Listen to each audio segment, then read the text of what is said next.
Hi, everybody. Welcome to another technically faultless launch of the Stratosphere Lounge. I'm your host, Bill Whittle, and welcome to this fully armed and operational BillWhittle.com Stratosphere Lounge. How's everybody doing? I'm in a toasty mood. I am just, I have been and remain just absolutely overwhelmed at the, see, I'm getting bigger by the second, at the membership drive we had and the success of it. I'm just very, very grateful. I know we have some new people here, and that's always a good thing to see. As we say on our backstage show, for those members, it might be your first Stratosphere Lounge Live, and if you've ever seen the backstage show, you know our motto here is no refunds. And Anyway, it's really great to be here, and despite the fact that what happened, at least the actual, you know, that aspect of the fight is over. Now the real fight begins, and we're doing awful lot of that. But nevertheless, it's been 8 or 9 weeks now of oral surgery without anesthesia for the whole country, and at least that aspect is behind us now. Now we can happily go on the attack where I feel a little better. Hey, new members there, Odenbach and a couple others we saw. Good to have you here. And so Anyway, it's just really, really great to have everybody here. Very, very grateful and feel terrific about all this stuff. Earlier today, I recorded 2 episodes of our new show with my co-host, Mr. Alfonso Rachel, ladies and gentlemen. I know when we started looking at this membership thing, and when people started reacting to it, I knew that was the first person I wanted to get on board, because I know everybody's been asking for him, and he's been unpersoned. He's just been removed. Anything he does on YouTube is blocked. I mentioned a couple days ago on Moving Back to America show, if he's blocked, if YouTube blocks him for talking about morality, then we'll just put it on BitChute or the other one, Rumble, was it? And we'll advertise the show that YouTube is so terrified of that they can't even have the host appear on camera. So anyway, Ringhen says he's never seen the episodes of Moving Back to America. That's totally fine. I recommend yesterday's episode. Today's wasn't bad, but yesterday's just took off. Buyer's remorse. And the one today was good too. I'm starting to incorporate articles, and you're starting to sort of settle into this thing. Yes, and also here again, the great thing about watching live is you get to kind of interact and have fun with the room here. But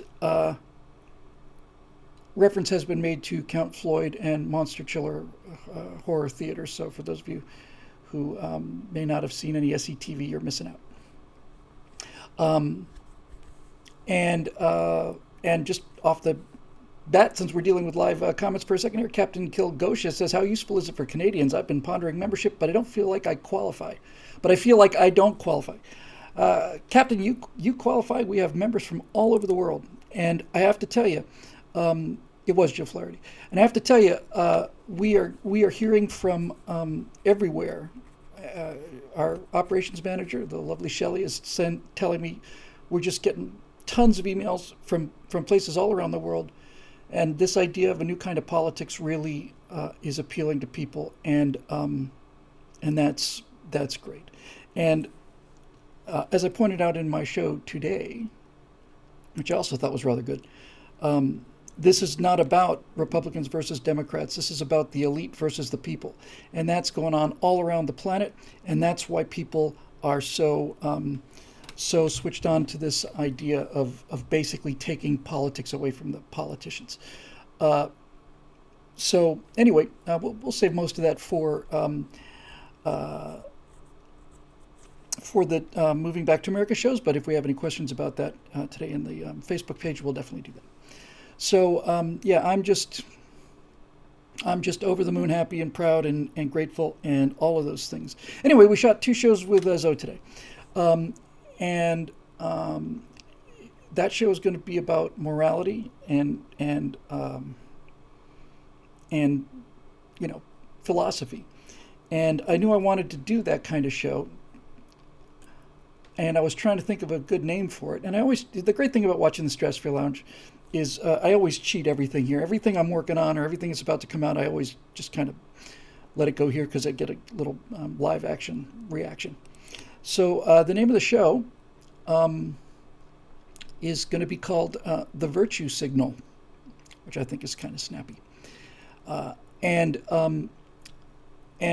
We shot 2 episodes today. The first one was talking about virtue, just what is it, and how do we work it into our lives? Because as many of the founding fathers pointed out, you cannot have a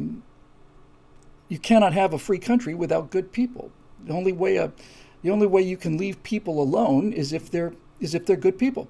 So the first episode was about just about virtue and what virtue is. The second one is about dependency and how dependency really rots the soul, and all of that. And Zoe had some great things to say. We still had some technical issues. I think I can cut around most of those. So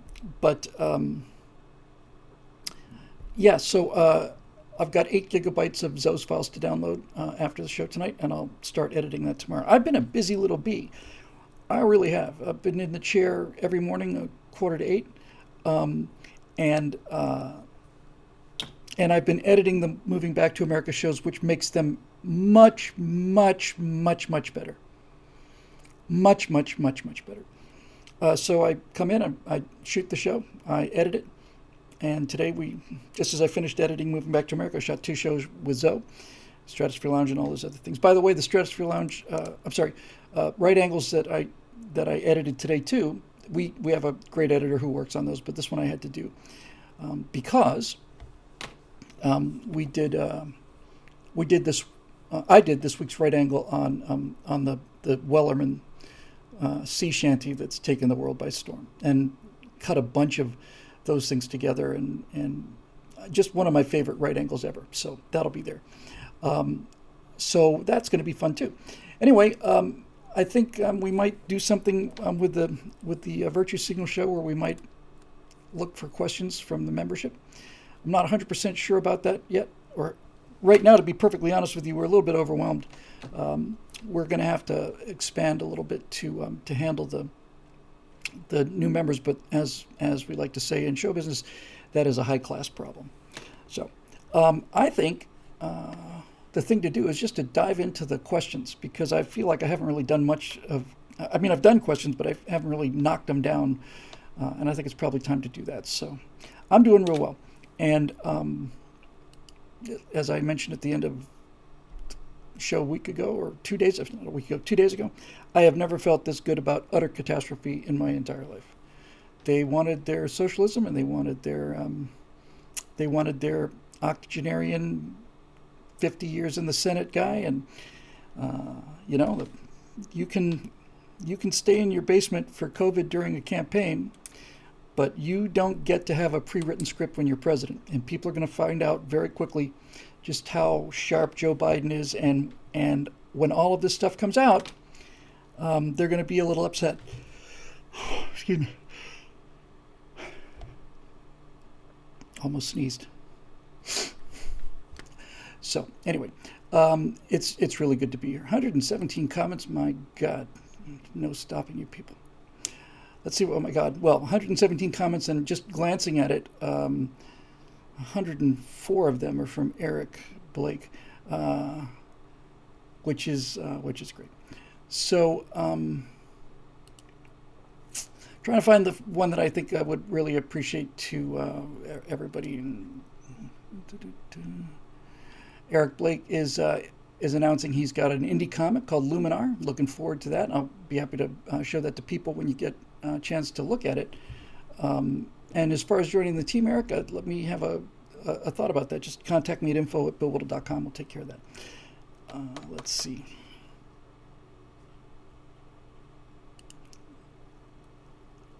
Okay, so actually, I think the first question from Eric I'll take. It's a little overwhelming sometimes. He's talking about this commercial that's done by Ryan Reynolds for his own phone service company called Mint Mobile. there's some people in Hollywood that are just good people. Generally speaking, as a rule of thumb, if you don't know somebody's politics, actor's politics, then chances are very good it's a good person, and reasonable that they're relatively conservative. But nevertheless, Ryan Reynolds is just one of those guys who I've always liked, not just because he's good, but he plays the self-deprecation routine better than anybody I've ever seen. And he is doing something that's really unusual. And actually, I can see kind of the connection now to what we're talking about. His series of commercials for this mobile phone company are unlike anything else that you've ever seen in that regard. And that's kind of what I think I'm talking about with the this whole idea of a really different political party, which we've decided to call the After Party, which again I think is bloody marvelous, and I didn't come up with them. And I'll tell you what that's interesting. Somebody sent an email and said it's not practical, and they're absolutely right about that. And it isn't practical, and it will be utterly defeated. It'll be utterly defeated and completely stillborn if it was playing in the same box that we're playing in now. But my entire idea is to take this politics out of the existing box and just take it up to another level where people can't even see. So your problem with a political party is you want to get your people elected. And I've got a comment here right now from one of our new members, new Strata Lounge live people anyway. Problem with the Republicans is even when they win, we aren't getting the country back. Correct, sir. You are correct, sir. That's the problem. That is the entire problem. We had the House, the Senate, and the presidency. Didn't do anything. So what do? Well, you put people into office. You put citizens into office, and you basically say to the voting public that we're not influenced by money because we don't run for re-election. That's our shtick. We're not re-elected, not to the same office anyway. And people have said it's not practical, and you'll get creamed by people who are professional fundraisers, and you'll get creamed by Democrats and Republicans who have professional ground games and all the rest of it. And other reasons why it's not practical is just people have said seniority on committees requires seniority in the House, and you'll be perpetual freshmen and you won't have any of that, and there won't be any experience getting to know how the ropes work in terms of Washington, and it just takes 2 years just to learn the bureaucracy and all the rest of the stuff and all of that.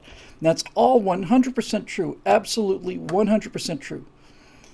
But I'm talking about just completely just blown away. I see here that somebody said on the 5, Greg Gutfeld coined the after party. Oh, that's not good. No, I don't like to hear that. That's anyway. It doesn't matter who does it. We'll figure it out. But in any event, here's the point. In order for a political party to be successful, it has to get people elected. And if it doesn't get them elected, it doesn't matter what they believe or what they support or what they want to do or how good they are, how corrupt or how honest, doesn't matter. If they're not elected, it doesn't matter. And when people say this is an impractical idea, they're absolutely right about that if you are looking at politics as usual. But I think that this idea has such power that it is a genuine game changer. And then one nice thing about the Gutfeld thing, by the way, and I like Greg. I was on Red Eye 5 times. I like him very much. Maybe he saw it on the lounge. Maybe he heard it from somebody in the lounge. Maybe he came up with it completely independently. That happens. But we do have a timestamp on it. In any event, it doesn't matter. I'd be more than happy to be partners with Greg Gutfeld on anything. And you know what? I really need to get into this too. It's not about. This cannot be this is the center of it. Here's central command. And no, it's going to be a movement. So if you can convince people that you are changing politics, then you're going to get them to vote for you. And it doesn't matter how much money people spend. So if you're running against a Democrat, let's just say for the heck of it, and he's got all of this money, and by the way, it doesn't mean we can't put money in there, but I'll get to that in a minute. If the Democrat has all of this money, and he thinks he can buy people's votes, all he can do is buy advertising, and the advertising is designed to get people to buy votes. But if the idea is so out of the box good, then it trumps any political ad. And I think that this is the one thing people are in the mood for more than anything. And I think after watching 10 Republicans vote for that second impeachment, that the term means nothing to me anymore. I have no loyalty to that word anymore. So we have to get citizens into politics, and that's why it takes something completely different. The Tea Party was not a political party. The Tea Party was a movement to get Republicans into office, and we thought that would do it. Turns out, no. At the height of the Tea Party movement, the Tea Party movement, the candidates were Mitt Romney and Paul Ryan, who have not been friends to conservatives, and in fact have blocked everything that the Tea Party was sent there to do, and all the rest of it. So this idea about, we're going to split the Republican vote, we're not going to split the Republican vote. We're going to split all the votes. We're going to split everything. This idea of a new brand is so important. There are so few people in this country who are really comfortable with these party identities. Every single person I know who calls himself a Republican reluctantly, meaning that they're not as bad as the Democrats. And the Democrats feel the same way. They're not, virtually no one is happy with the Democratic Party either. That's why the walkaway movement was so powerful. And so it's time for a new brand. Now, wow. SAUSA G-Man Jared said, what's your reaction to Facebook post with a comment mentioning a centrist party? I wanted to reply to it as the Patriot Party. Here's the problem with the Patriot Party. Two problems with that kind of thing. The Patriot Party, the Constitutionalist Party, the Federalist Party, all of this stuff. First problem is that anything that says patriot in it means conservative, means right-wing. And that's a terrible shame anyway. But nevertheless, that's a fact. You call it the Patriot Party, you've locked out half the people you could get. And the same thing goes for any of those kind of things. The cool thing about After Party is it sounds really modern. Wow. Really? So he made an article about it, did he? That's just heartbreaking. I gotta look at that. Hang on a second.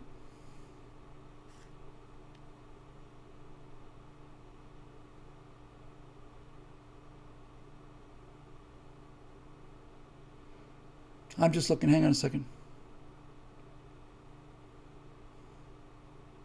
It sounds to me like it's completely independent. That doesn't look like the kind of thing we were talking about. That's okay. Like I said, I know Greg and all hands on deck. But the thing about that after party thing is it's really important because it's making fun of itself. And why does that matter? Well, it matters because if you can make fun of yourself, then you're not so full of yourself. And that's really the problem with politicians, is they're so arrogant, they're so driven by this re-election thing, that the idea that you could make fun of the whole process in terms of, this is not life and death. This is not like the last helicopter out of Saigon. But that's the kind of thing that people are really, really, really hungry for. So Lois is saying it's a Democrat trap, divide and conquer. No, you don't understand. You don't understand. We're going to get more Democrats than Republicans. We're going to pull more Democrats than Republicans. And I'm telling you, it's we and take back the Republican Party. No, you cannot take it back. It's branded. The brand is fatally flawed. It is a fatally flawed brand. It's fatally flawed by the Democrats and the centrists who think that Republicans are just a bunch of Mitch McConnell fogies who are trying to tell everybody else what to do and get into their business and all the rest of it. And we're Nazis and we're racists and all the rest of it. It is a fatally flawed brand. And so is the Democratic Party. The middle of the country, that's who I'm looking for. And I'm not looking for, I mentioned something in the show I did today, and I think this is really important. I need to say it here. You want to cast the widest net you possibly can, but you don't want to cast a net that's so wide that you're violating your own principles, and you don't want to cast a net that's so wide that you're including people whose values are antithetical to your values. But with that said, these words don't mean anything anymore. It doesn't mean anything anymore. In 1856, the Republican Party was started to abolish slavery. And if you were against slavery, you were a Republican. And if you were for slavery, you called them the Black Republican Party. And it was all about that. That was what the brand was. The Democratic Party used to be the party of the little guy. That was their brand.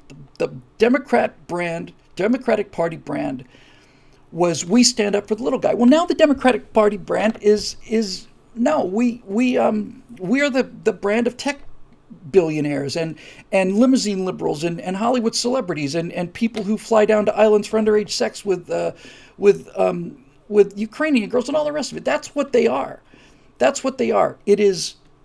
They are both fatally flawed brands. And I'm telling you this. I'm not saying you have to believe me. I'm just telling you I am very certain about this.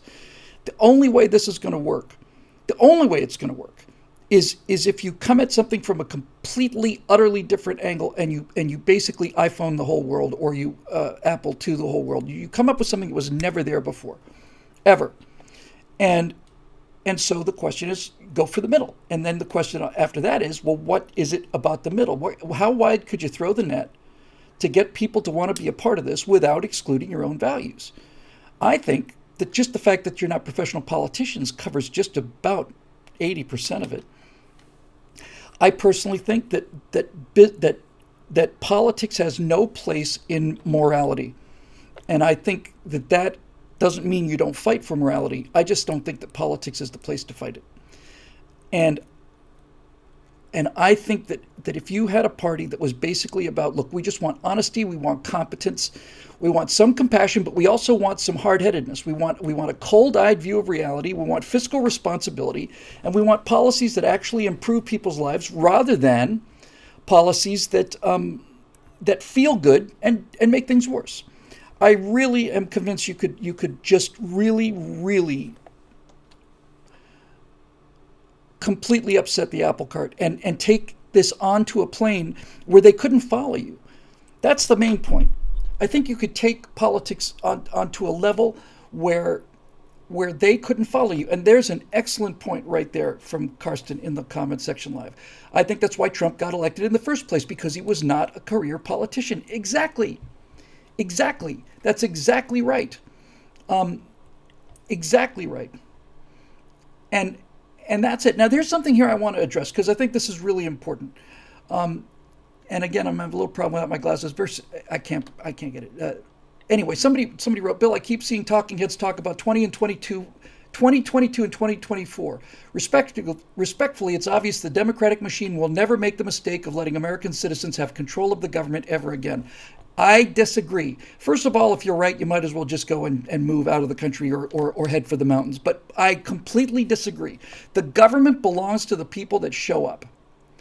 The government belongs to the people that show up. And the first thing that has to happen is that you have to take control of the state legislatures in order to enact fair voting, in order to get actual, transparent, accurate voting. And the people that show up are the people that will be able to do that. That's how it works. If you put more people behind this idea into the state legislature of pick one, Michigan, Georgia, Pennsylvania, Wisconsin, Arizona, if you do that, then you win. Now, CP Tome says, except that the people that show up have their votes adjusted by the voting fraud machines. No, they don't really. Not on a local level. On a local level, if you're talking about state legislature, then you're talking about somebody who represents your district in the state legislature. These elections are determined by 2,000 votes, 3,000 votes. Did you know there are more Republicans in LA County than anywhere else in the world? The largest concentration of Republicans in the country is in Los Angeles County. But they just don't show up. They don't show up because they think they can't win. And because they think they can't win, they don't show up. The elections are rigged? Yes, they are. So the first thing you have to do is you have to get in there and unrig the elections. Do I honestly think they won't stop it? They won't do this at the state level next? I do. I don't think they can stop it. They can't stop it if you are talking about an election that turns on 2,000 votes. Or three. Do you know how many elections, do you know how many candidates run unopposed on the state level? Unopposed? I'm telling you. The only way to do this is to 2024, you get in there and you don't have to do this all around the country.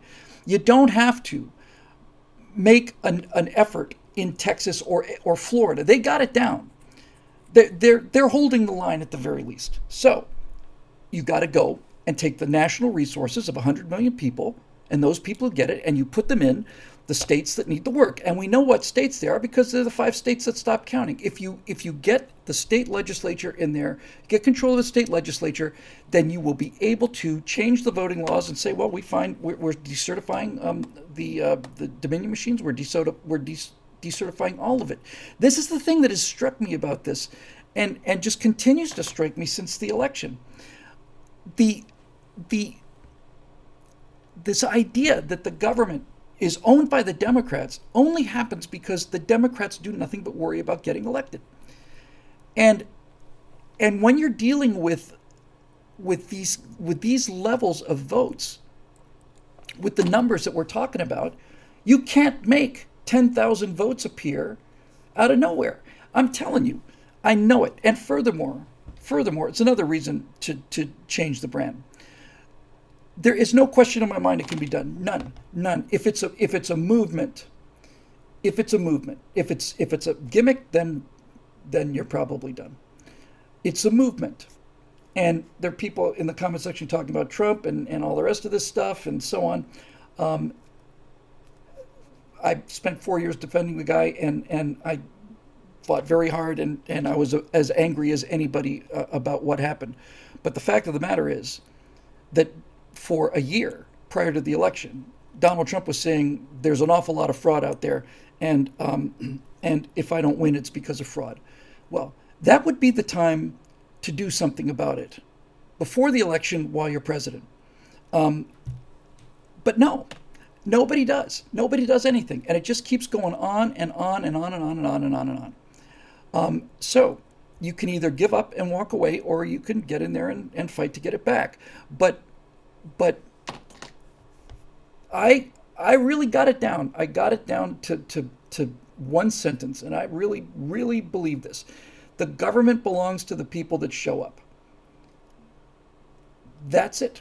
The government belongs to the people that show up. And the Democrats understand this because this is their only way to wealth and power and all the rest of it. They understand that they are not smart enough or energetic enough to go out and start a business and make a good living and live comfortably. They know that the only way that they can do these things is to get elected and then basically just become parasites on the host organism. So there's that. And here's another one. Our friend Woody Fool says, urban versus rural. Urban versus rural. It doesn't have to be urban versus rural. The people who are suffering the most in this country in terms of just sheer hell are the urban voters. They're the ones those are the ones who are living in places where there's 8,000 murders a year.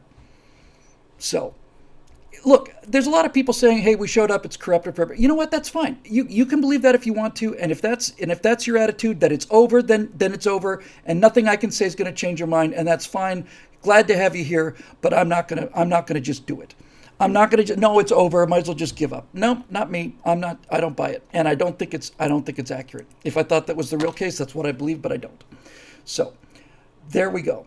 I'm gonna give this a try, and I'm gonna work with everybody who's interested in this. And I am as convinced that I can get inner city voters as I can get Montana voters. I'm 100% convinced that I can get inner city voters to the same degree that I can get cowboys, because we're not talking about the old labels.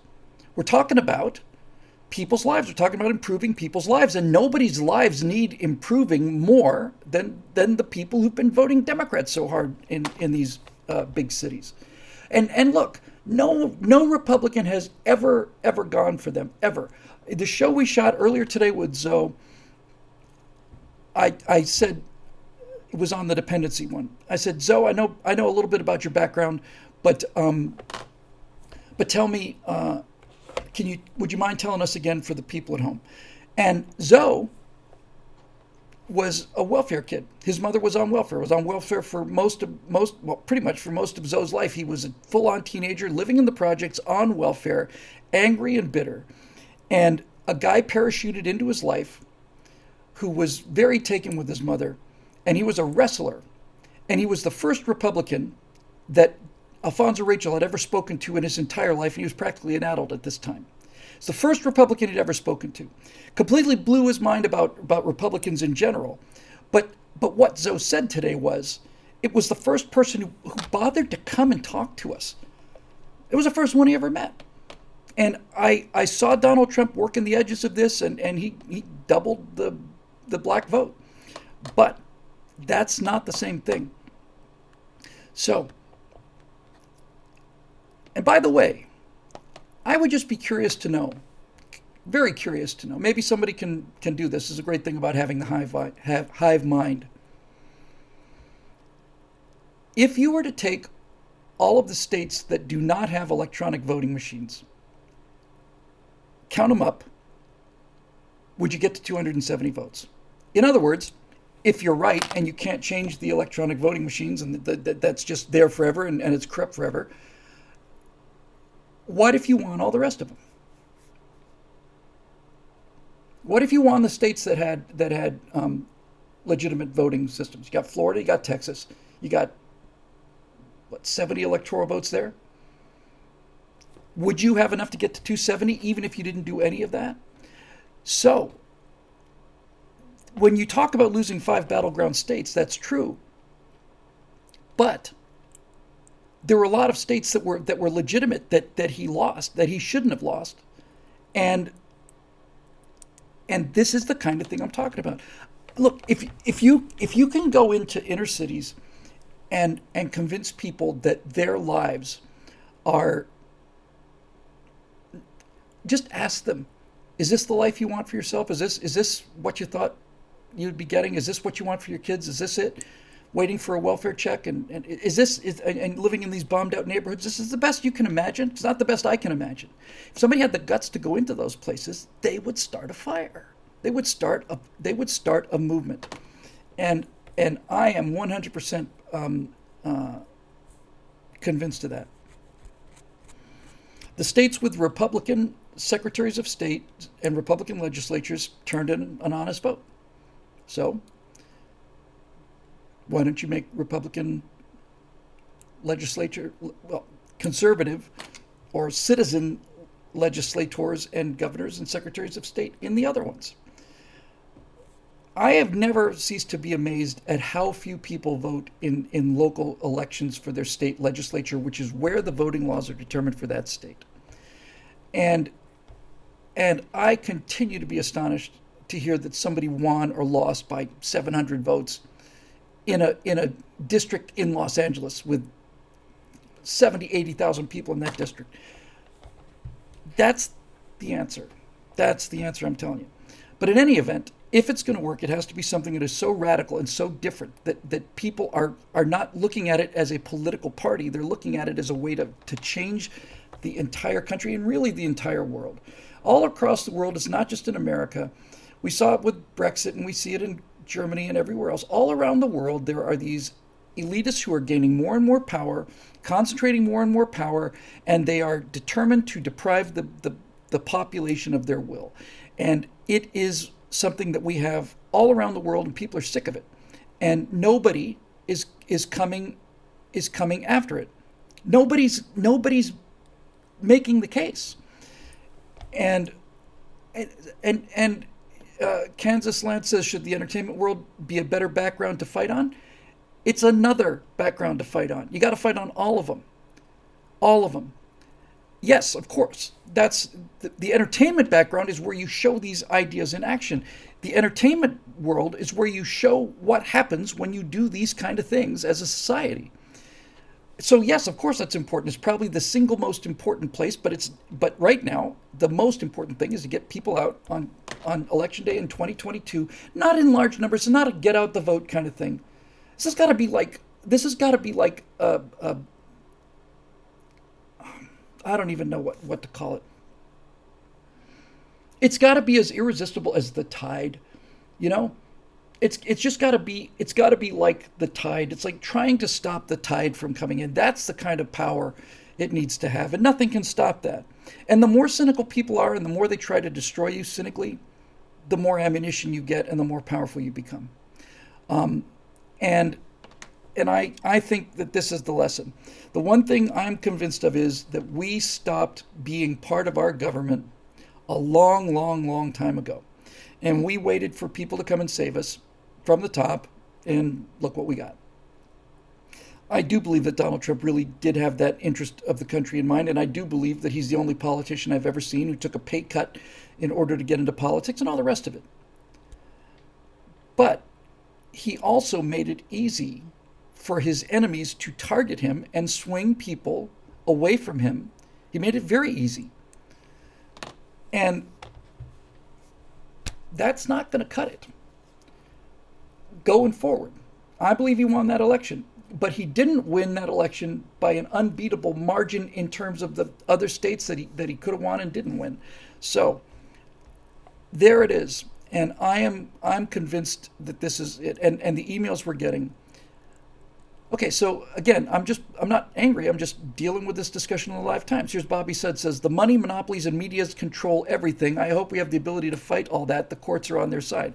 The courts are not on their side, but you're right about the money, the monopolies, and the media controlling information. True. But if you start at the state legislature level, then you are genuinely, truthfully, honestly talking about knocking on doors. Because that's really what it is. When you get down to a state-sized state legislature district, you really are talking about knocking on doors. And they can't stop you from knocking on doors. And furthermore, that's the way to do it. That's exactly the way to do it. Is just literally, genuinely knocking on doors and making personal appearances everywhere. Personal appearances in churches, personal appearances at anything.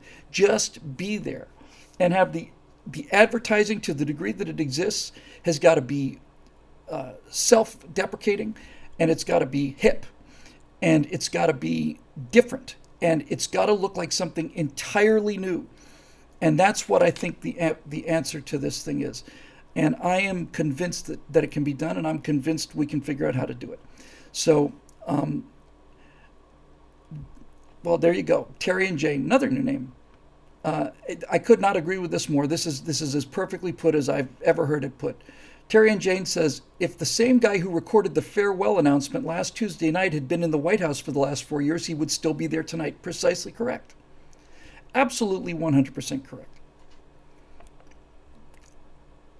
There's nothing to add to that. When Donald Trump is on his game, when he's at his best, he's absolutely terrific. But the problem is, he just didn't have the personal discipline to stay on his best, or at least be quiet when he wasn't in a good mood. And you can't do that. So I think it's ready. And furthermore, I think COVID helps this idea enormously. I think being locked down and having your life taken away from you and your business taken away from you and all the rest of it is something that helps this entire idea. Because nobody feels represented. Nobody feels that there's somebody looking out for them in politics. Nobody feels that. No one. And when you say you're going for the middle, and you think, oh, does that mean we're going to have to be standing side by side with Democrats? No, you'll be standing side by side with Americans, because that entire divide is over. What do you want? I want a good life. All right, how do you get there? Now you're on our territory. If you can get it to how do you get there, instead of it would be nice to go there, now you've got it. So anyway, I'm gonna move on. So my friend Merlin says there's no such thing as an American Democrat. Really, Merlin? There are no Democrats in combat. There are no Democrats on the front lines. No submarines have Democrats on them. There are no Air Force jets flown by Democrats. None of them. They're all anti-American. Every single one of them. This is the attitude that is gonna. Well, it's a losing attitude, because it's just not true. It's just not true. Now you could say that there are no Democratic politicians, and you'd have a much stronger case to make. But even then, you've got people with a conscience and so on. So it's just this kind of thinking has to stop, and you got to get out of your trenches. And that is the okay. You had a Democratic Air Force friend who is as progressive a commie as he can be. Congratulations, you found an exception to the rule. Now, how many Democrats do you think are actually serving in the Navy and the Marines right now? People who voted Democrat. How many of them do you think are out there? And you're telling me none of them are Americans? None? It's ridiculous. It's ridiculous, and it's destructive, and it's a losing strategy, and I'm not gonna be a part of it. It's just dumb. And the libertarians, iOS points out that there's the libertarians. Libertarians are going to love this. This is, to be perfectly honest with you, what this really is essentially is libertarianism. All right, well, Merlin says he thinks that all Democrats hate America except that they can change America. Well, I think you need to meet more people, pal. I had that attitude as well, and then I looked at people in the armed services, and I said to myself, this is just wrong. In any event, so that's that. Speaking of Merlin, he's got the next question here. Can you please, for all that is good and holy, make a video that presents clear and concise the case, all the credible evidence ignored by the courts that this election was stolen, something that we can show to the true believer Democrat and say, explain and refute? Yes, I can do that, and it's time to do that. I am still trying to get this new content worked into the system, but then I'm gonna just get down on it. And in order to do that video correctly, I'm going to have to take every single one of the assertions. Well, I don't think they're assertions. I think they're proven. But I'm going to have to look at that video, look at the claims, and then I'm going to have to really subject them to rigorous scrutiny. So people said, do you still believe the State Farm thing happened after the 60 Minutes did the so-called debunking of this? Let's take that as an example. I'm part of an email chain that a guy sends out lots of conservative emails every day, and I'm not part of many of them, but I'm part of this one because I know the guy. And he sent out a link to the 60 Minutes segment on what the video revealed at the State Farm Arena on election night. And basically people were saying, well, maybe we were wrong about that place. Maybe that was all legitimate. So let's have a look at that. The rebuttal, when I wrote him back, I said, Rich, the problem is that everybody in the country, if everybody in the country took debate in high school, we'd be out of the trouble. Because debate not only tells you how to make a point and how to criticize a point, it also shows you how to destroy the rebuttal. You can look at somebody's rebuttal, and if you can find critical weaknesses in the rebuttal, then that means they're tap dancing. That means they're tap dancing. And the bigger those holes are, the more tap dancing they're doing. So I'll just take one example.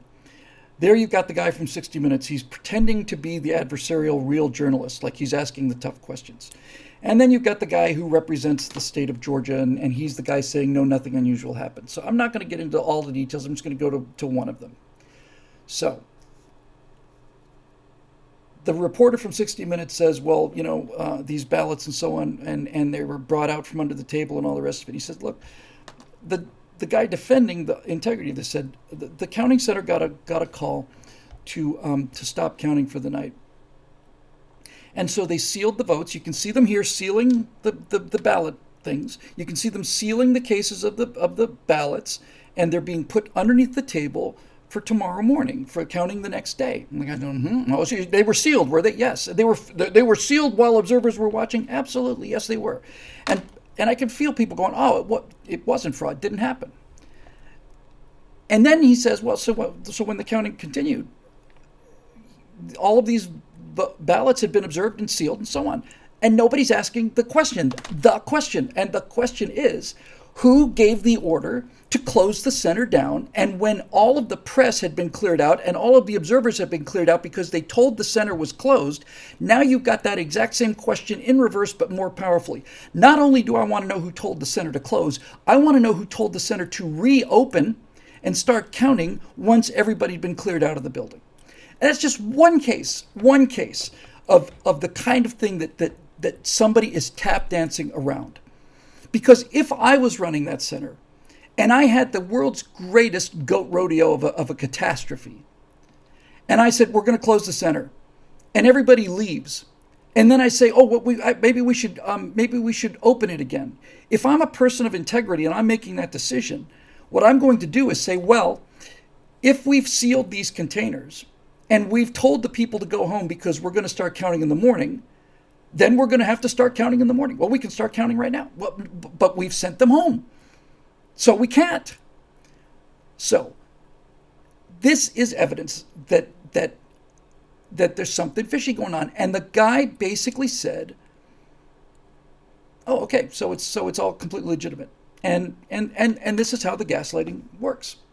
They give you an explanation, and they think that explanation explains things, but it doesn't, which brings me to another point about that. So this is the guy who's the official guy from the state of Georgia explaining why this wasn't funny business.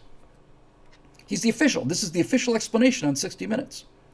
Somebody called and said they're going to close, and then somebody said open it again. Okay, great. But unfortunately, when the video surfaced, 2 top-level Georgia Democrats responsible for the voting replied that the reason that this happened was because the cutters went home, and the observers and the press assumed that was the end of the night, and they just followed them out. That was the official explanation on the night or the day after or 2 days after this video surfaced. And that contradicts what the guy on 60 Minutes said, and both of them contradict what happened on election night. On election night, when we were waiting for Georgia's results to come in, there was an announcement from the Georgia's officials that said that the reason that one of the voting centers counting had been suspended because of a broken water main, a burst water pipe. That's why they had to shut it down. That's what came out officially during the night. Now, a lot of people can forget these kind of things, but I don't. I don't forget it. And so if I have an official explanation, and then I have a second official explanation that contradicts the first official explanation, and then I have a third official explanation that contradicts the second and first official contradictions, now I've got something you can put your teeth into. And the evidence is that they stopped counting. That's the evidence. That's the evidence. I was on Daily Wire when this happened, and I was on Daily Wire in 2020 live when Trump came on and said, I think that the election, I think that there's something funny going on and that there's fraud going on. And Ben Shapiro said he had no right to say that. That was the most incredible, irresponsible thing to say. He said that on the basis of no evidence. And I turned to Ben. I said, Ben, stopping in 5 states is the evidence. That's the evidence. They've stopped counting. That's the evidence. Why? This never happened before. Why did they have to? When has that ever happened? Never. It's never happened. And now it happens in 5 states, 5 battleground states, 5 battleground states with shady electronic voting systems and mail-in ballots and all the rest of it. 5 independent systems, because every state has an independent election system, 5 independent systems stopped counting at the same time, basically said to the country, good night, we'll deal with this in the morning. And when people had gone to bed, they continued counting through the night. That happened in 5 or 6 states. What else do you want? The best evidence is right in front of your nose. People are looking for, I want to see this or what. It's right there. It's right there. What else do you need? There's no way to explain that. None. And these jumps, these statistical jumps, those statistical jumps, they said, well, that was a typo. Oh, really? Yeah, a guy entered. This is the official explanation for that spike in votes in Michigan or Pennsylvania or whatever. The official explanation was that was a typographical error. A guy entered data wrong. He forgot a 0 or something like that, or added a 0. Added a 0. Okay, well, I got a bunch of things to say about that. First of all, if I'm expecting votes somewhere in the neighborhood of 100,000 votes, and I enter 1 million votes, then that's not something that should just escape my notice. Secondly, how is it possible that the entire election results of that state and the entire country be such a single point of failure where one person could even assume that they make an honest mistake? But the real answer is so obvious. No, this spike was because we had a typographical error. It was an error in input, which we've since corrected. If you've since corrected it, then it would go back down, but it doesn't. I can't believe how obvious some of this stuff is. I just can't believe it, and how willing people are to accept. Some people are to accept an official explanation if it's an official explanation. In other words, the criminals are telling you why they didn't commit the crime, and people believe them. They believe them. And another argument about this is people say it can't possibly, there can't be that much corruption. It's just not possible. Yesterday, the former director of the FBI said he wanted to burn down the GOP. This is the director of the FBI, the guy that made the court request that allowed 4 years of Donald Trump being investigated for Russian collusion. This isn't some guy in some branch office. This is the director of the Federal Bureau of Investigation. I don't want to hear it. The evidence is in front of your face. And the evidence is in front of your face, too, if you want to look at Jeffrey Epstein. You say, well, what does that have to do with voting? It doesn't have anything to do with voting. But it does have to do with this. If you're telling me that this guy who had the only thing on the Clintons that could actually put them down, sexual abuse of minors, and you're telling me that this guy committed suicide in his cell, okay, those things happen. But there was 24-hour video surveillance in his cell. And when the people who tell you that he committed suicide and you say, okay, show me the video of him hanging himself. Well, we can't do that. Why not? Well, because the video cameras went down. What? Yeah, they just kind of broke. Broken lenses? Did he smash them with a hammer? No, they just kind of went out. And they stayed out? No, they came back up. How much time went by? Well, about 15 minutes. This is what they're telling you is the truth. This is what's coming from officials telling you the truth. So, let me make sure I get this right. Epstein is in his cell. You've got video surveillance of him, and you're recording video surveillance, right? Yes. And then the cameras just blacked out. Yep. And 15 minutes, 13 minutes later, they came back on again, and he had hung himself in the interval. Yes. It's like Michael Jackson telling you on camera in that interview that he's never had any plastic surgery, or that he's the biological father of this blonde, blue-eyed kid.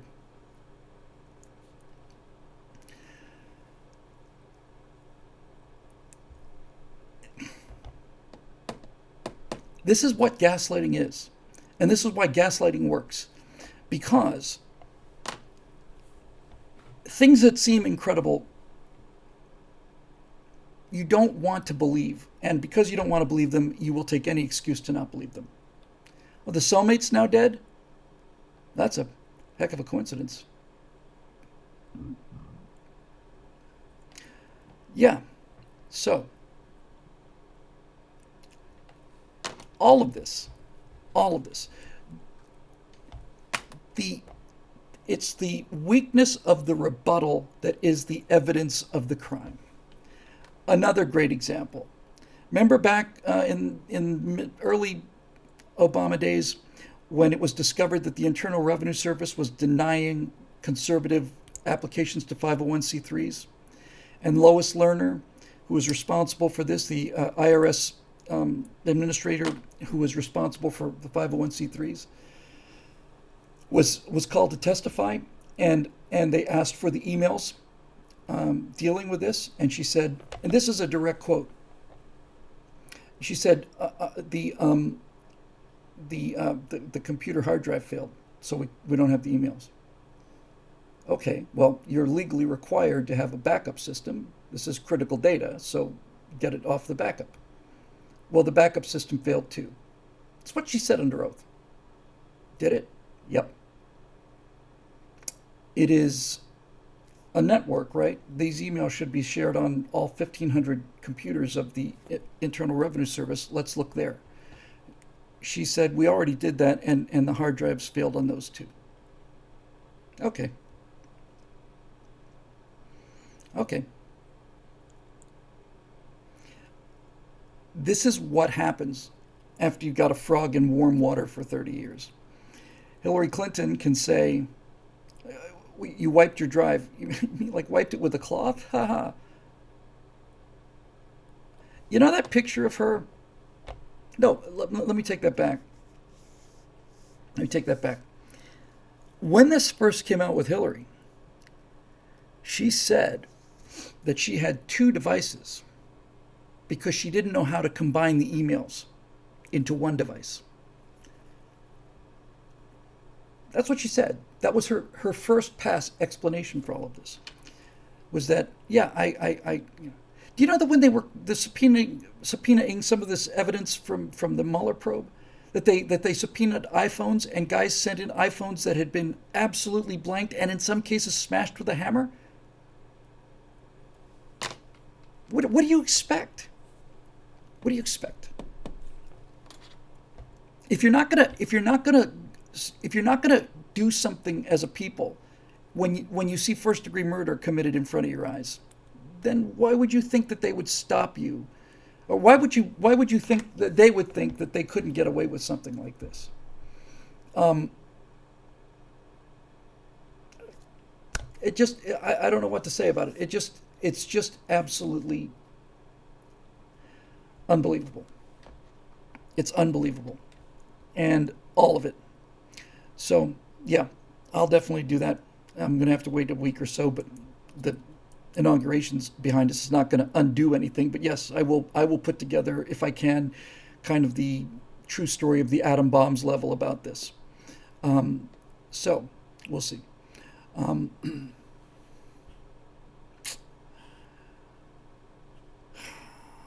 Let's see. John Galt, USA. Hey, John. Considering your plan for electing citizen legislators will serve only one term and go home, how would you expect them to deal with the pernicious and ever-growing in power entrenched bureaucracy? If Trump's term showed us anything, it's that personnel is policy, and the deep state already does what it wants because it can outlast the electeds. Wouldn't a no re-election contract make the current intolerable situation worse? Yes, it's absolutely true it would, if you allowed it to continue. So let me deal with your actual question. How would you expect them to deal with the pernicious and ever-growing in power entrenched bureaucracy? How would your citizen legislatures deal with that? I modestly propose that they deal with that by firing everybody on site before they come into the building. That's what I propose you do. And people say, well, you can't do that because you have to have a staff that knows the system. The staff doesn't know the system. The staff, as you point out, John, it's a very, very astute observation. The staff is the system. Personnel is policy. I've never heard that before, but that's exactly it. The staff is the system. I got to talk to, oh my gosh.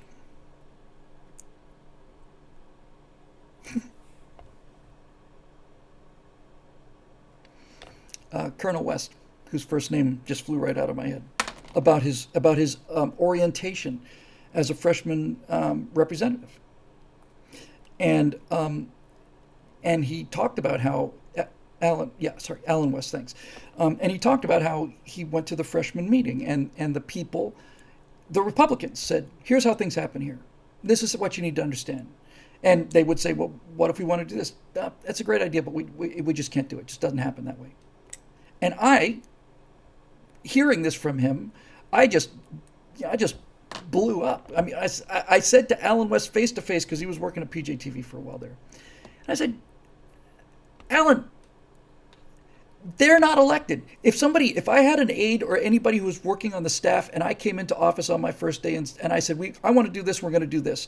And somebody on the staff said, Representative or Congressman, that's a great idea. It just, we can't do that because things don't work that way here.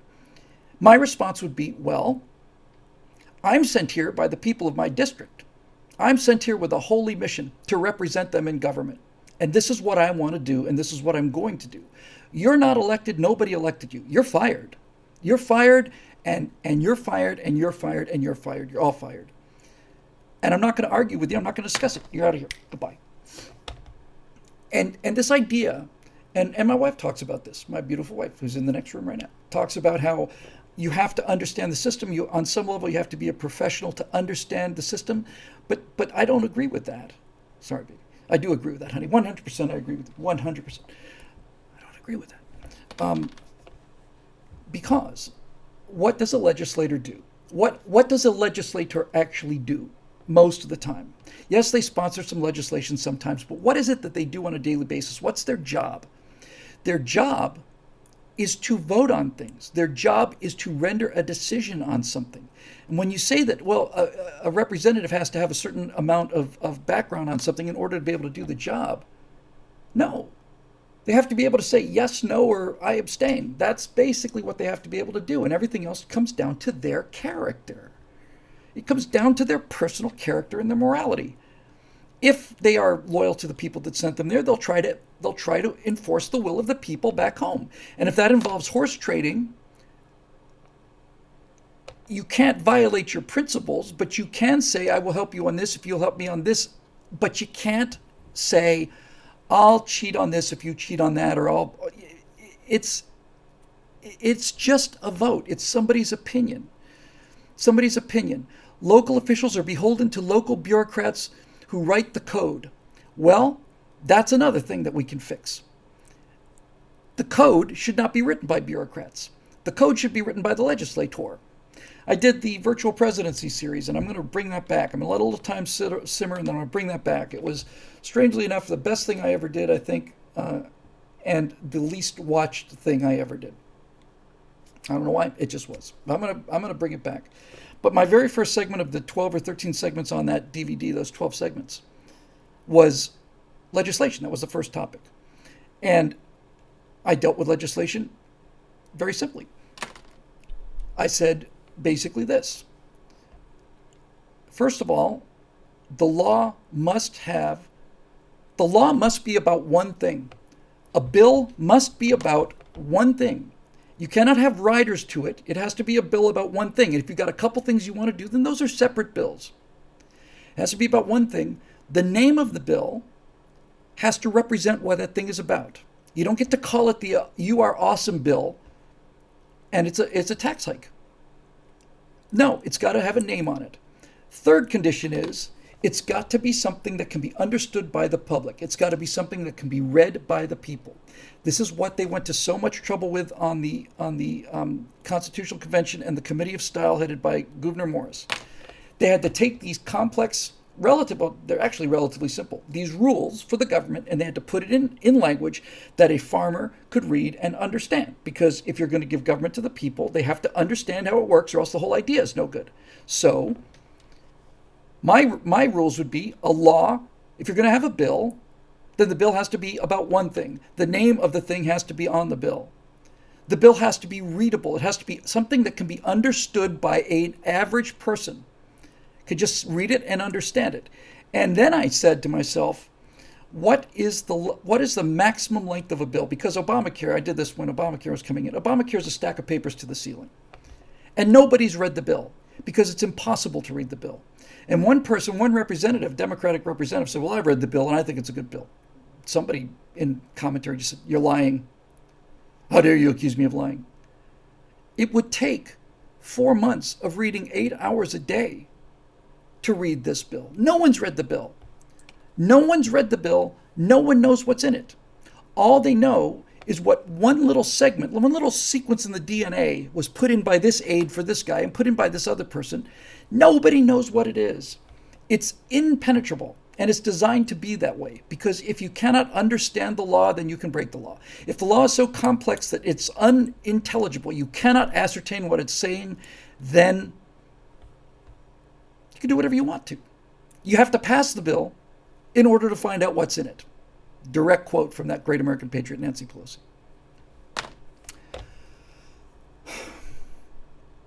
All of this can be fixed. All of it. But you can't fix it unless you make the case to the American people in such an overwhelming way that you are dealing with a tide. It's not a rush or a blue wave or anything. It is as inexorable as the tide. It cannot be stopped. Cannot be stopped. So I think that's the last hope. I really do. But it's hope. And I never believe in the last hope. As long as I'm alive, there's hope. I'm not walking out on this country. I agree that the government's been taken away from us, but that's my fault. You may not think it's your fault, but I know it's my fault. And the first step in correcting our mistakes is recognizing that we made them. I let professionals run my government. That was made for me. So that's that.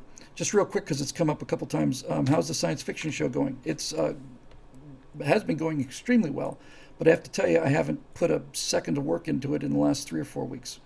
I've just been so busy doing these shows and all the membership thing and stuff. But I did meet somebody in town, conservative, in town, who's extensive background in these kind of things, and he was telling me about his resume. I'm not going to mention his name. But he's telling me about his resume, and he said, well, we were, I remember when we were working on Babylon 5, and he said, you worked on Babylon 5? Yeah, I was one of the first three or four people on Babylon 5. He said, you guys did great work on Babylon 5, thanks. And then he's going on a little bit. Then later I moved to Battlestar Galactica. And you worked on Battlestar Galactica? Yeah, we worked on Battlestar Galactica.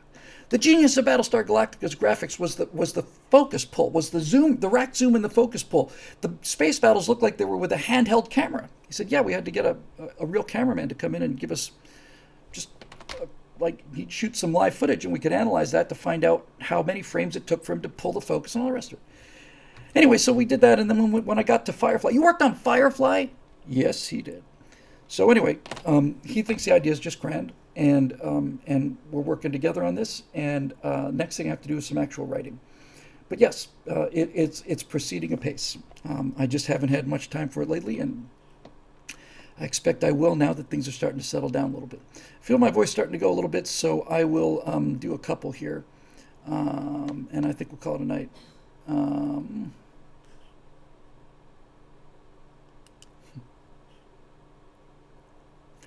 Jim Samples wants to know, hey, Bill, why are toilets in dreams always so disgusting? Gotta love those offbeat questions, he says. Jim, now I really, you've been, if not the most extraordinarily supportive person in the history of this entire enterprise, and you're certainly one of the top 3. So I just can't stand the idea that I have to be the person to break this to you, but I don't dream about toilets ever, and I don't think many people do. I'm not saying you need to seek professional help, Jim. I'm just saying some things probably better kept to yourself. But of course, we all know he's just joking about that one.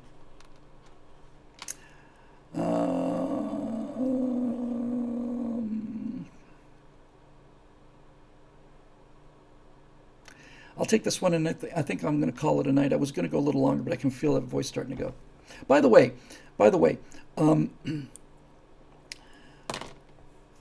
I got an email. I've gotten several emails from people about how's your voice doing. But I got an email from one person. I don't know if they're watching this, but Somebody said, Bill, you need to go and have this looked at right away. I'm a professional. I'm a doctor, and this is what it sounds like when you have growths on your vocal cords. You need to have this looked at right away. And I thought, okay, so I did. I went down last week, and I went to the ENT, ear, nose, and throat specialist, and a very nice guy, and he said, we're going to take a look down your throat, and in order to look down your throat, we're going to have to stick this thing up your nose. Okay. So they did the endoscopy. The power cord for the thing is like that thick around, and I thought, you're putting that up my nose, and then you're going to turn the corner in my sinuses and go down? Turns out it was much thinner, little fiber optic thing, and it wasn't pleasant, but it wasn't anything as bad as those early COVID-19 tests. That when that woman put that cotton swab up into my sinuses, I was sure that cotton swab was going to come out of my tear duct. That was awful. But it's only awful for a few seconds, and you can put up with anything for a few seconds or a few minutes. He said, this probably take about 60 seconds. I said, I can take 60 seconds of just about anything, except for watching, Biden's inauguration speech. There are limits to how much pain you can take. Anyway, I just wanted to say that whoever sent me to do that, I'm very, very glad you did that, because that actually got my attention. I know I'd strained it. I was, when I was doing the, and I'll come back to get this last question. When I was doing America's Forgotten Heroes in the end of October, I decided, this is a novel thought for a guy who's 61 years old and been doing public speaking professionally for 12 years now, 13. I decided that maybe I should warm up my voice before I recorded. What an incredible mental breakthrough that was for me. I'm very, very proud of being the first person to ever think about doing that. So I did. So I started singing some songs and singing them loud and loosening up my throat and stuff. And by the way, we will eventually have the Strata Cruise. I don't know what the status on it is. It's indefinite, obviously, because nobody knows what's happening. But nevertheless, when that happens, I decided I was going to learn a song, and I know how to sing Come Fly With Me, and I also learned how to sing to warm up for this series. I learned all the words to Hot Rod Lincoln. And I ended up singing that thing 30 or 40 times at the top of my voice, as loudly as I could in the car on the way to the recording session, and it got me this wonderful, relaxed voice, and I liked it very much. But then I started realizing, oops, I got to be there in 7 minutes, so now I'm going to sing crazy loud and try to get the same effect, and I really think I damaged my vocal cords that way. Anyway, the guy stuck this thing up my nose and then looked down my throat, and he said, your vocal cords are fine. There's no growth there. There's no polyps, nothing like that. You're using your upper vocal cords, your other set. And I kind of pride myself on my biological knowledge. And I looked at this guy and said, my what now? My second set? Yeah, you have 2 sets of vocal cords. I did not know that. Yep. And he put this thing down my up my nose and down my throat and said, now say E. E. Yeah. You've got this. So he recommended a speech pathologist to teach me how to use my voice. It's like a guy who's been playing tennis for 12, 13 years and has decided that maybe he should take a lesson from somebody who's played tennis before. Anyway, yeah, my natural voice is considerably lower, and that's why I miss football season. Because when I was watching the Gators with my friends, I'd have a great voice for the season from all the shouting. But yeah, I can do Hot Rod Lincoln really well, and that will be done out at sea, far away from spying eyes, and we will get that done. So don't you worry about that. Anyway, back to the question. We'll call it a night. From Amy Elizabeth. That name seems new to me. I'm sorry, Amy.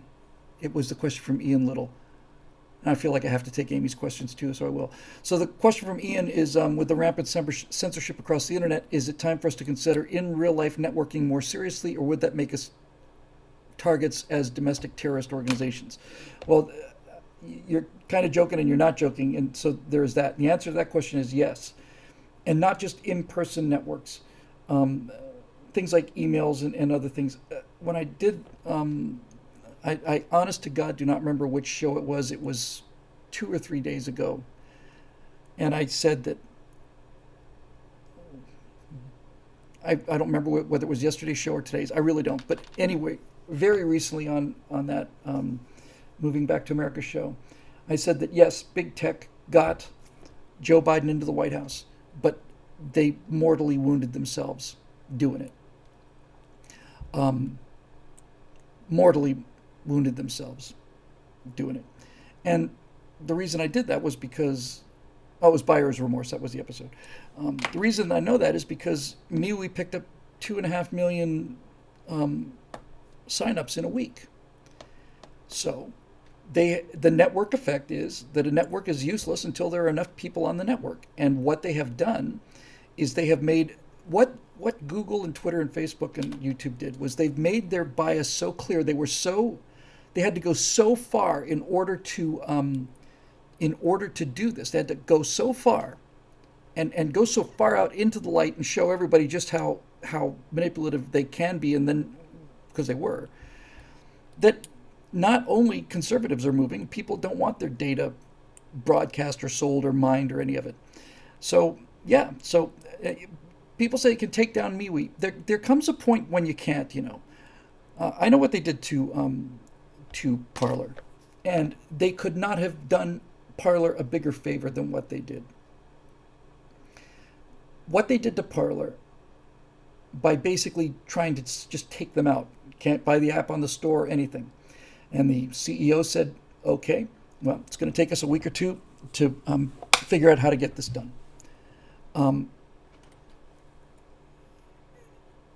But that was the best advertising that Parler could have ever hoped for. Still down? Okay, it's still down, and it may be down for a while. We did an episode on a secure internet where the guy who invented the World Wide Web has basically said it's turned into something absolutely horrible. And he's building a secure internet. There is a way to do this. It's not like the technology has to be invented. There is a way to have a secure internet using blockchain and all the rest of it. And now people are going into that. Now here's the term I'm looking for. Now there's a market for it. There wasn't a market for it prior to this election. There was kind of an interest, you're driving past a store window, that kind of looks cool. Now people are actually like lining up outside the store. There's a market for it now. So, sure, they're going to try and squash Parler. But the internet is designed to circumvent. That's why it was built. The structure that the World Wide Web sits on was built to survive nuclear war. It was designed to flow around breaks and obstacles and all the rest of it and just get there. And I understand how much control, well, I don't. I understand better than most people, but nobody really understands how much control Google has. But nevertheless, Mr. Tome said Parler found out that you can't use someone else's servers. Correct. And YouTube can ban Alfonso Rachel. That's also true. But there are places that will host those videos, even if they're overseas. Even if it's in Indonesia, you can find somebody who will host the videos, and they can't stop that. They can stop the algorithms from pointing them to you, but they can't actually stop the information, even if you have to go overseas with it. So Parler will pay for its own servers, or it will find a company that's willing to do that, and then Parler's going to make a fortune. Because once it's up, I never tweeted anyway. I always knew that Twitter was the quickest way to get me out of this business, because giving me the ability to react to something in real time is not a wise thing to do, which is why I don't do it.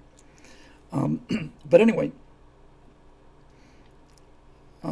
Bobby Suds says that Rumble needs a lot of work to be as user-friendly as ScrewTube. Good word for ScrewTube. Yes, I love it. And that's true, but it's happening. It's actually happening now. So yeah, they have mortally wounded themselves, not because MeWe or Rumble is going to be bigger than Facebook or YouTube, but because they won't be monopolies anymore. And since they're not monopolies anymore, then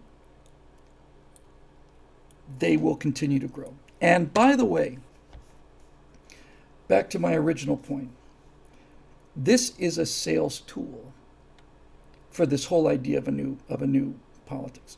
This is a sales tool. Nobody likes this. There are undoubtedly Democrats who are more than happy to see conservatives shut down, but they're not so keen on the idea of themselves being shut down. And the one thing that this thing does is you show people just how arbitrary all of this stuff is. This is a selling point. In fact, it's not only a selling point. I think these things go hand in hand. I think a secure alternate internet is just goes hand in hand with the whole thing. This paradigm is dying, and you can't screw 100 million people and get away with it without damage. I'm not saying that this is going to be the end of YouTube or Twitter. The one thing I said publicly, the one thing I would want from Trump's second term, I'd give up the wall for this, would be to have big tech broken up. And Joe Biden's not going to break up big tech. On the contrary, they're going to dig in and prepare for the next election fraud. But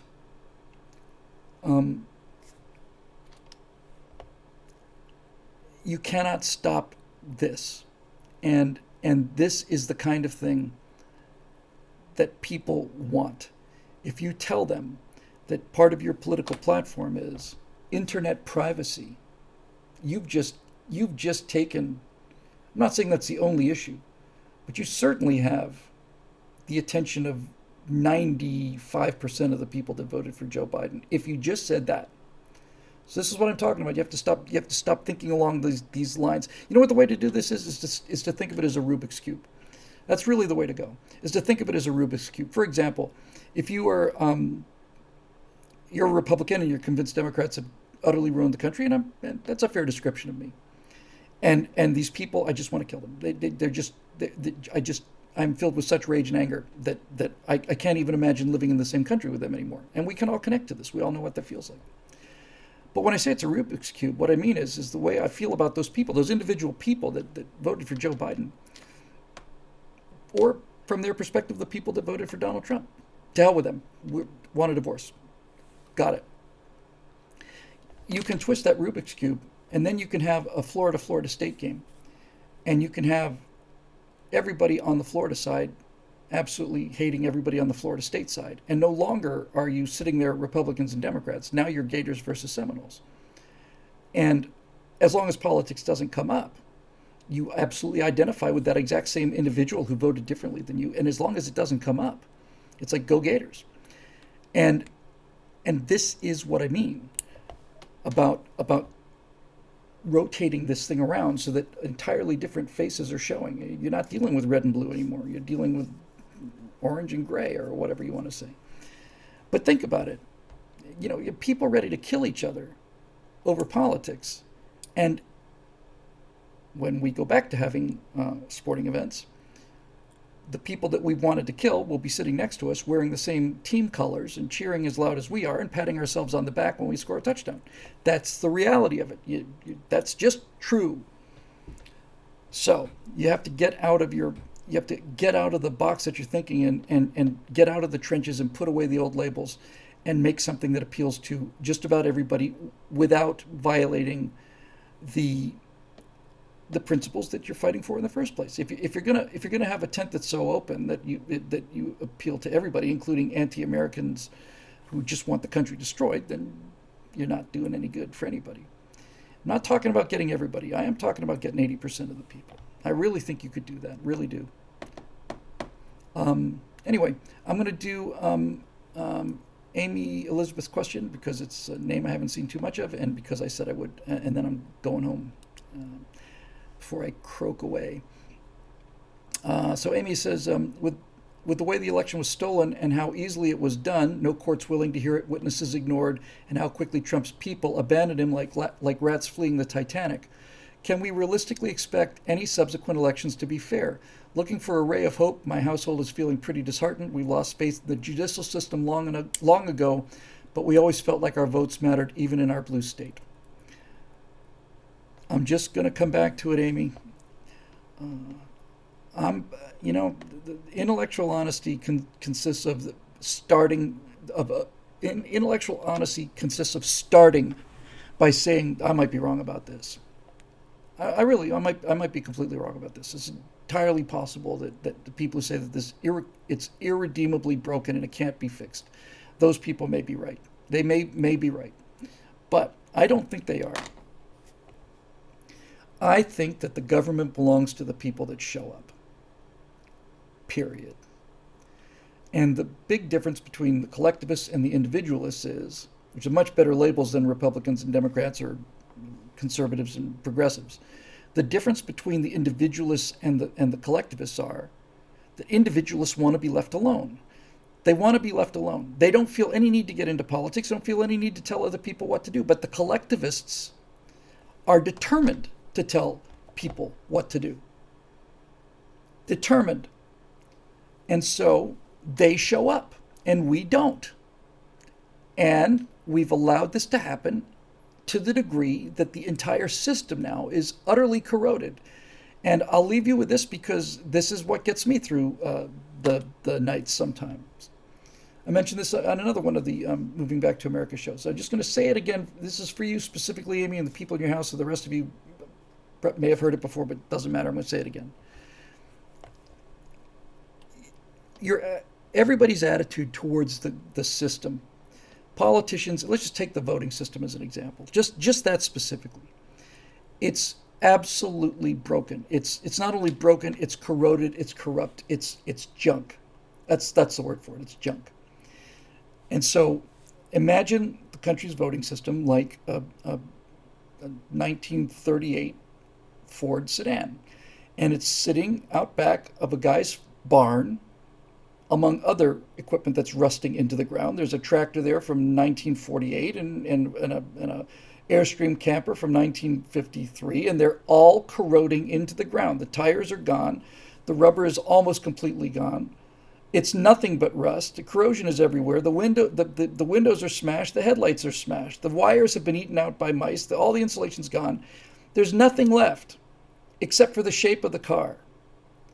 But time and time and time and time and time again, you find somebody who's willing to put in the work and the time and the money, and they take that thing for $20, put it on a truck and take it back to their shop. And then what they do is they look at this vehicle, which isn't anything anymore. The engine doesn't work. The engine hasn't run in 60 years. It's rusted shut. It's rusted solid. And people who care enough about this look at this and they say, okay, this steel is structurally sound. The rust hasn't gone deep enough to affect the structure of that, so we can sandblast this off or laser it off or whatever. The tires are obviously useless, so we have to find rubber tires that match the ones that this had. We have to find out who makes tires that fit this size and that are the same body style, because we want it to look the way it did. We don't want it to look like a hybrid. I want a 1938 Ford sedan, and that's what we're building from this skeleton. The headlights are smashed. Fantastic. We'll make headlights that look the same, and we'll replace the wiring. But the main thing is, especially when you're restoring a car or an airplane, whatever parts you put on it either have to be authentic parts, or if you have to manufacture them because there are no authentic parts left, then the part that you manufacture has to be absolutely precisely identical to the part that it's replacing. And anybody who's seen a car show will see these 1930s sedans that look like they were made today. As a matter of fact, that car never looked as good as it does now, and maybe they put satellite radio in there, so it's actually better than it was before. And I have stood next to, just a year ago, I stood next to a P-51 Mustang that looked like it had come into this hangar from the factory, that it had rolled through that door from the factory to here. Was absolutely 100% immaculate, and it was 100% authentic P-51 Mustang from 1945. The thing had been utterly trashed. If you want a quick idea of just how much you can recover, when I'm done with this, do a Google search for P-38 Glacier Girl. They found a P-38 Lightning at the bottom of a glacier. It was covered in ice. The guy had to ditch in the snow or something, and it just sat there for 50 or 60 years, absolutely crushed. But the shape was there. The structure was there. And so they basically took every single piece of this P-38 Lightning and took it off and remade it with new materials and then put it back on again. And then when they were finished, they had an aircraft that looked like it was made today. And what's interesting about that is that almost none of that Glacier Girl is the original parts, but it is in fact Glacier Girl. It is that airplane. It is because the structure was always there and it's brand new. And to give you an idea of what I'm talking about there is simply this. You're not the person you were 7 years ago, and I don't mean that just in terms of personality. With a few exceptions, virtually all of the cells in your body are not the cells you were born with or the cells that you had 10 years ago. I look more or less the same. I'm getting older, but this isn't the same skin cells I had when I was a kid. They're constantly being regenerated. So how can I say that it's still me when virtually all of the cells, if not all of the cells that I'm here right now, how can I say this is still me as I was when I was 7 years old, that I'm the same guy? How can you say that? You can say that because the replication pattern is what counts. It's the design that counts. And my design has been creating new parts for this design. And that's what you can do with a car or an airplane, and that's what you can do with a government as well. You can take something that is absolutely corroded, look at the design, which is outlined in the Constitution. It's not a mystery. It's not like we have to find the plans someplace.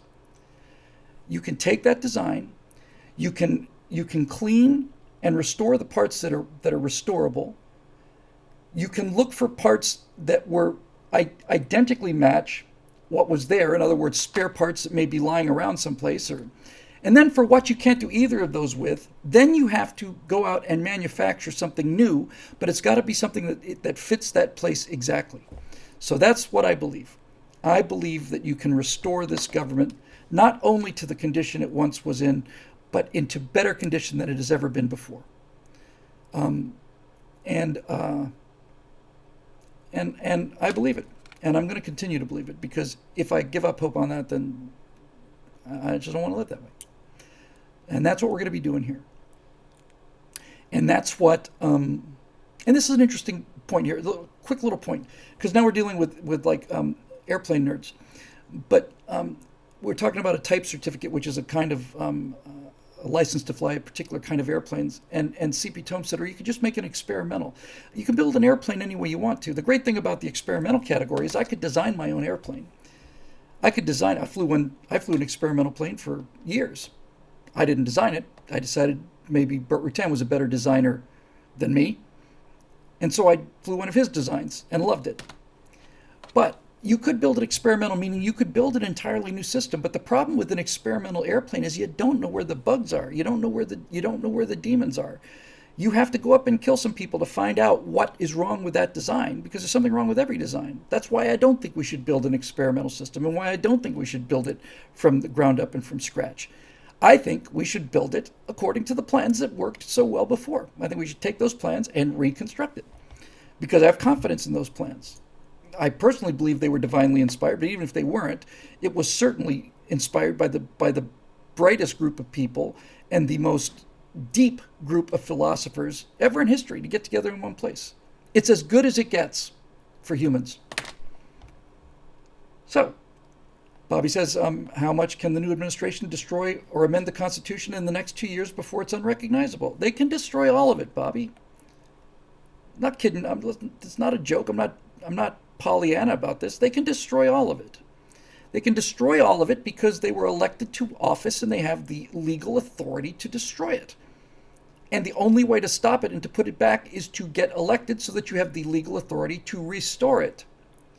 And not only do you have to restore it, you don't get to go home after that's done. You have to stay there. Rust never sleeps. And neither do we. That was a line from that one of you came up with for the Common Sense Resistance. So, they can't change the Constitution, as Who just said that? Once again, Mr. AOC said you can't. Miss AOC, AOC, whose pronoun is indeterminate, says that you cannot do that without the consent of 38 states. They're not going to get 38 states. They cannot make a constitutional amendment, but they can certainly do all these executive orders, which are completely illegal and un-American and undemocratic in the little d sense, whether Biden does it, Obama does it, or Trump does it. We don't rule by decree, but we do, so we have to fix that too. But the thing is, not only do you have to go in there and restore it, and then go in there and fix it, you gotta stay there. You gotta stay there. And as I've said before, and Dave Big Booty, our friend, just said, you gotta mow the grass. You don't get to mow the grass and then throw the lawnmower away. I mowed the grass. Okay, well, the second you put that lawnmower back in the shed, the grass is on its way to grow again. You got to mow the lawn. And that's something you just have to do all the time. If you want a nice lawn, you got to mow the lawn. And you never, ever get a chance to stop mowing the lawn. And if you can't accept that, you're in the wrong business. That's how the world works. Entropy works in one direction. That's why time goes in one direction. There is an arrow of time because of entropy. It's easier to do some things than others. It's easier to destroy something than it is to build it. You could take a watch that may have taken you 200 hours to meticulously assemble, or years or even decades if you're building the thing from scratch. It'd take decades to build this beautiful watch, and then if I have a hammer, I can smash it in a fraction of a second. It's much easier to destroy things than it is to build them. It's much easier to have a lawn full of weeds than it is to have a nicely manicured grass with flower beds and all the rest of it. All of this is hard, which is why it's so easy for it to fall away. Entropy is on the side of the progressives. Human nature, to some degree, natural human nature is on their side too. It's easier to not do something than it is to do something. It's easier to sleep late than it is to get up and go to work. All these things are easier. But that doesn't mean that you can't do the difficult things. You just have to appreciate the value of them. And that's where we have to be. That's where we have to be. Alfonso Rachel was saved from a life in the inner city. Yeah, undoubtedly would have been a drug dealer, and I'm only saying that because he's so smart and so charismatic. If I was in the inner city, if I was in the projects, and that's the only choice left to me, that's what I'd be doing right now too. But somebody came in, a Republican as it turns out, came in and told him that it's better to earn your own money than be dependent. And that was enough. The guy earned his respect, and so he started doing that. And when Zoe started doing that, he began to realize what the guy had known in the first place, is that it's right. He's true. He's absolutely right. It is better to work for something and own it. The pleasure from that is greater than the pleasure of lying on the couch and not doing it. It's just a question of habit and practice and discipline, all those things. Anyway, I'm croaking my way out of this shooting gallery, and I'm going home. And I will be here tomorrow morning at 8 o'clock for Friday show. And Zoe has 8 gigabytes of data to upload. I'm going to start downloading those now. I'm going to go home. Hopefully it will be downloaded tomorrow morning.